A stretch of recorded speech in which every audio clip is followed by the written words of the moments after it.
Number 164। हमारे previous video 163 में हमने एडजस्टमेंट एंट्रीज के कुछ एग्जाम्पल्स लिए। पहले हम अलग अलग तरह के ट्रांजैक्शन को समझ लेते हैं, उसकी इफेक्ट को समझ लेते हैं। बाद में हम पूरा का पूरा क्वेश्चन कैसे सोल्व करते हैं वो देखते हैं। आज हमारे इस वीडियो में हम ले रहे हैं गुड्स रिलेटेड एग्जाम्पल्स। जैसे कि हमने जर्नल एंट्री के हमारे टॉपिक में, हमारे वीडियोस में अलग अलग तरह की डिस्ट्रीब्यूशन ऑफ गुड्स जब होती है, अलग अलग तरीके से गुड हमारे बिजनेस से बाहर जाती है या अंदर आती है, तो हम उसकी एंट्रीज कैसे करते हैं वो सीखा था। ठीक उसी तरह से अब हम यहाँ पर एडजस्टमेंट एंट्री के तौर पर जब गुड्स रिलेटेड एंट्री दी जाती है तो उसे कैसे हम अपने फाइनेंशियल स्टेटमेंट्स में डालते हैं वो सीखते हैं। फर्स्ट वन है goods worth ₹10 lakh was sold and dispatched on 28 March 2020 but not recorded। हमने जो भी हमारा हिसाब किताब कंप्लीट कर लिया है उसमें एक जो ट्रांजैक्शन हमारा था सेल्स के रिगार्डिंग वो रिकॉर्ड करना बाकी रह गया है। तो अब हम क्या करेंगे? सबसे पहले तो ये समझते हैं कि हमने सेल किया है पर उसको रिकॉर्ड नहीं किया है, तो उसका मतलब कि जो भी हमारी सेल की अमाउंट है उसमें ये अमाउंट प्लस होगी। उसके अलावा हमारे जो डेब्टर्स है जिसके पास से हमें अभी पेमेंट लेना बाकी है उसकी जो अमाउंट है उसमें ये सेल्स रिगार्डिंग हमारा पेमेंट ऐड होगा, यानी कि हमारे डेब्टर्स इंक्रीज हो गए। तो इसका मतलब एक एंट्री हम करेंगे ट्रेडिंग अकाउंट में, एक एंट्री करेंगे हम बैलेंस शीट की एसेट साइड में। जैसे कि यहाँ पे मैंने कर दिया है ट्रेडिंग अकाउंट, जिसमें हम क्रेडिट साइड करेंगे बाय सेल्स, जो हमारा फुल ईयर का सेल था उसकी जो भी अमाउंट हमको दी गई है वो डालेंगे, और उसमें अब हम ऐड करेंगे डेब्टर्स, क्योंकि हमने फर्दर सेल किया है जिसका रिकॉर्डिंग हम अब कर रहे हैं, तो उसकी अमाउंट हम डाल देंगे। दोनों के एडिशन की फाइनल एक अमाउंट हम यहाँ पे लेंगे। ठीक उसी तरह से जो भी हमारे डेब्टर्स है, जो हमारी करंट एसेट है जिसको हम बैलेंस शीट में एसेट साइड पर दर्शाते हैं, उसमें अब ये सेल्स रिगार्डिंग जो डेब्टर्स हो उसकी अमाउंट भी प्लस करके अब फाइनल अमाउंट हम फाइनल कॉलम में डालेंगे। अब next goods costing ₹40 lakh were purchased but no entry passed।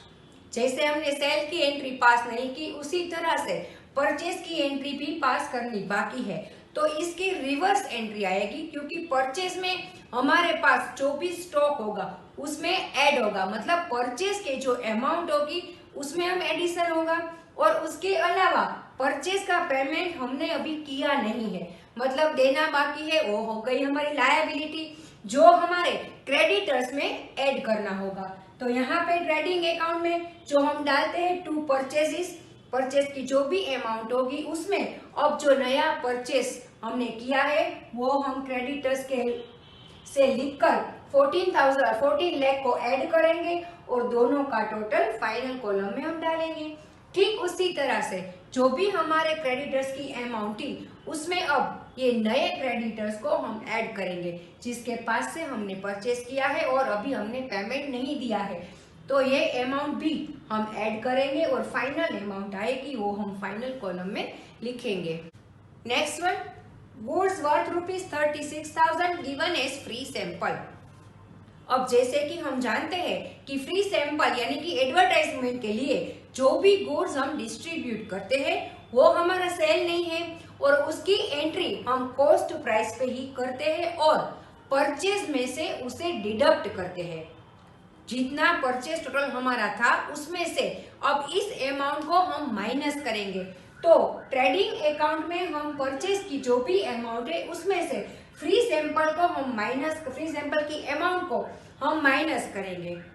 इसके साथ ये जो गुड्स हमने फ्री सैंपल के तौर पर दी है तो अब हम उसका सेल तो करेंगे नहीं, तो उसकी इनकम हमें होगी नहीं। हमने परचेज किया तब पेमेंट तो किया था, तो जो ये अब हमारा अमाउंट का लॉस हुआ वो हमें प्रॉफिट एंड लॉस अकाउंट में डालना है, क्योंकि ये हम फ्री सैंपल दे रहे हैं, ये हम अपनी एडवर्टाइज कर रहे हैं। तो हम यहाँ पे प्रॉफिट एंड लॉस अकाउंट में डालेंगे टू एडवर्टाइजिंग या तो to advertisement account 36,000. Next, goods worth ₹30,000 used for personal use. Proprietor owner अपने पर्सनल यूज के लिए किसी भी तरह की गुड्स ले जाता है या तो फर्म में से इंश्योरेंस प्रीमियम भरता है. इन शॉर्ट, जो भी एक्सपेंसेस वो अपने पर्सनल यूज के लिए करता है उसे हम ड्रॉइंग कहते हैं. पर यहाँ पर ये गुड्स अपने पर्सनल यूज के लिए ले गया है, सो हम परचेज में से उसको डिडक्ट करेंगे. तो यहाँ पे ट्रेडिंग अकाउंट में टू परचेजेस लिखा है, उसमें से अब ये पर्सनल यूज वाली अमाउंट भी हम माइनस करेंगे. अब उसकी दूसरी एंट्री हम करेंगे बैलेंस शीट में. बैलेंस शीट में जो भी ओनर का कैपिटल अकाउंट है उसमें से गुड्स फॉर पर्सनल यूज यानी कि ड्रॉइंग करके उस अमाउंट को हम माइनस करके बाकी की अमाउंट हम बैलेंस शीट में डालेंगे. Next, goods worth ₹10,000 given as charity. अब हमने गुड्स को चैरिटी के तौर पर दिया है, तो फिर अब ये परचेज में से हम माइनस करेंगे चैरिटी लिखकर और बाकी की अमाउंट हम लिखेंगे. उसके साथ साथ ये भी एडवर्टाइजमेंट के जो भी हमारे एक्सपेंसेस है उसी तरह से चैरिटी का भी वन काइंड ऑफ एक्सपेंस ही माना जाता है. तो इसीलिए हम टू चैरिटी करके प्रॉफिट एंड लॉस अकाउंट में उसकी एंट्री करेंगे. और बिजनेस में जो भी गुड्स होती है उसका कभी कभी एबनॉर्मल यूज भी होता है, एबनॉर्मल लॉस भी होता है, जैसे कि किसी भी तरह का एक्सीडेंट, जैसे कि फायर. और कई बार हमने इंश्योरेंस उसका लिया होता है, कई बार नहीं लिया होता है. इंश्योरेंस लिया होता है फिर भी क्लेम में कई बार हमें पूरी अमाउंट मिलती है और किसी किसी सिचुएशन में पूरी अमाउंट का हमारा क्लेम एडमिट नहीं होता. तो इन सब सिचुएशंस में हम कैसे एंट्री करते हैं वो देखते हैं. Goods costing ₹1 lakh destroyed by fire, the stock was not insured. हमारी गुड्स की कॉस्टिंग 1 लाख की थी, जो फायर लॉस हुआ है उसका इंश्योरेंस हमने लिया नहीं था. तो इसका मतलब कि हमारे स्टॉक में से ये अमाउंट हमें डिडक्ट करनी होगी. उसके साथ साथ हमारा जो लॉस हुआ है वो हम प्रॉफिट एंड लॉस अकाउंट में डेबिट करेंगे. तो ट्रेडिंग अकाउंट में लिखेंगे loss of stock by fire ₹1 lakh और उसी तरह से P&L अकाउंट में लिखेंगे to loss of stock by fire 1 lakh debit side पर. अब next one, stock valued at ₹11,500 was destroyed by fire. Insurance company admitted a claim of ₹9,500 only. हमारा stock का लॉस हुआ है 11,500 का, जबकि इंश्योरेंस कंपनी ने हमारा क्लेम एडमिट किया है 9,500 का. इसका मतलब ₹2,000 का हमें लॉस हुआ है. पहले तो जो स्टॉक बाय फायर हमारी फर्म में से गया है उसकी एंट्री हम ट्रेडिंग अकाउंट में करेंगे. Loss of stock by fire जो भी कॉस्ट थी उसी से हम करेंगे. अब इंश्योरेंस कंपनी हमें 9,500 देने वाली है, दिया नहीं है, तो 11,500 माइनस 9,500 करके ₹2,000 का हमारा जो लॉस हुआ है उसे हम P&L अकाउंट में लिखेंगे to loss of stock by fire ₹2,000 और इंश्योरेंस कंपनी के पास से पेमेंट लेना हमें बाकी है. इसका मतलब वो हमारी करंट एसेट होती है, तो इसे हम डालेंगे बैलेंस शीट में insurance company 9,500. Next, stock valued ₹12,000 was destroyed by fire, full claim admitted. अब 12,000 का हमारा जो भी स्टॉक था उसका लॉस हुआ है बाय फायर और फुल क्लेम एडमिटेड यानी कि इंश्योरेंस कंपनी ने हमारा फुल क्लेम एडमिट किया है, मतलब फुल अमाउंट अब हमें इंश्योरेंस कंपनी के पास से मिलने वाली है.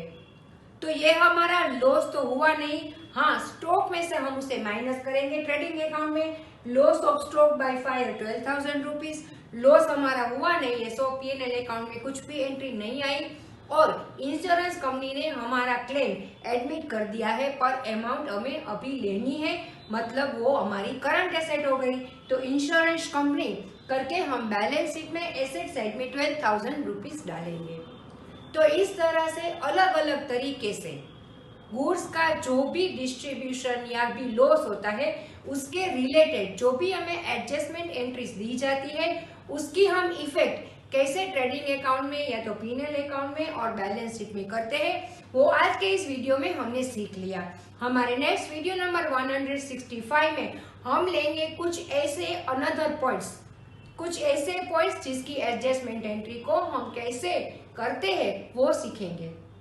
हमारे नेक्स्ट वीडियो नंबर 165 में भी हम अलग अलग तरह की एडजस्टमेंट एंट्रीज लेंगे और उसकी इफेक्ट फाइनल अकाउंट्स में कैसे करते हैं वो सीखेंगे। तब तक stay tune with Siv academy. Thank you.